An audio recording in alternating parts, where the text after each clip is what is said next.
Assalamualaikum warahmatullahi wabarakatuh. Perkenalkan, nama saya Hendriawan dengan NIM 220806011 dari kelas Farmasi 4A. Nah, di sini saya akan menjelaskan sedikit mengenai ADME atau proses ADME dari obat antasid. Nah, antasid ini adalah obat lambung untuk menetralkan asam lambung yang digunakan untuk mengobati gangguan pencernaan seperti MAH.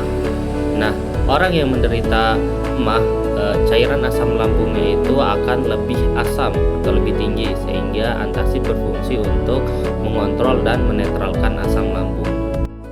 Pada saat mengkonsumsi antasid, dianjurkan untuk dikunyah terlebih dahulu. Nah, di sini gunanya agar proses dari absorpsi dari antasid tersebut dapat berjalan lebih cepat, di mana absorpsi dari antasid ini berada pada lambung.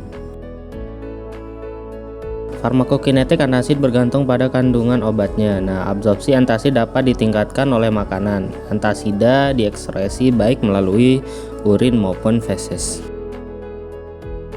Tiap kandungan obat antasida berbeda dengan absorpsi. Nah, untuk kandungan magnesium hitungannya adalah secara inversi proporsional terhadap dosis, yaitu 50% dengan diet yang terkontrol. Nah, dibandingkan dengan 15 sampai dengan 30% pada pemberian dosis tinggi.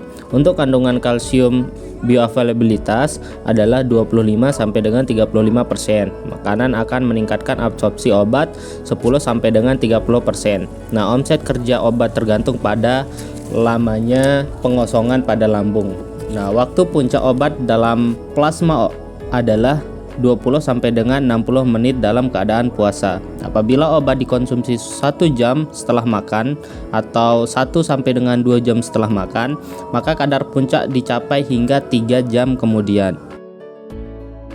Pada distribusi obat antasida, tiap kandungan obat antasid berbeda distribusi obatnya. Nah, untuk kandungan magnesium dapat ditemukan sekitar 50 sampai dengan 60% pada tulang. Sekitar 1 sampai dengan 2% distribusikan ke dalam cairan ekstraseluler. Obat berikatan dengan protein 30% dengan albumin. Untuk kandungan kalsium, obat berikatan dengan protein sebanyak 45%. Metabolisme obat antasid yaitu proses pengubahan obat agar lebih larut air dan dapat dikeluarkan dari tubuh. Setelah obat didistribusikan ke seluruh tubuh, obat akan dipecah atau di metabolisme ke dalam hati. Nah, hati adalah organ penting yang bekerja terus-menerus. Semua yang memasuki aliran darah, baik itu jalur oral, injeksi, inhalasi, ataupun kulit, yang diproduksi oleh tubuh secara alami akan dimetabolisme di hati.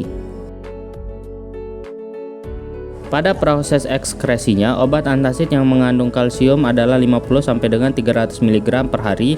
Obat antasid yang dapat diabsorpsi akan dikeluarkan lewat urin.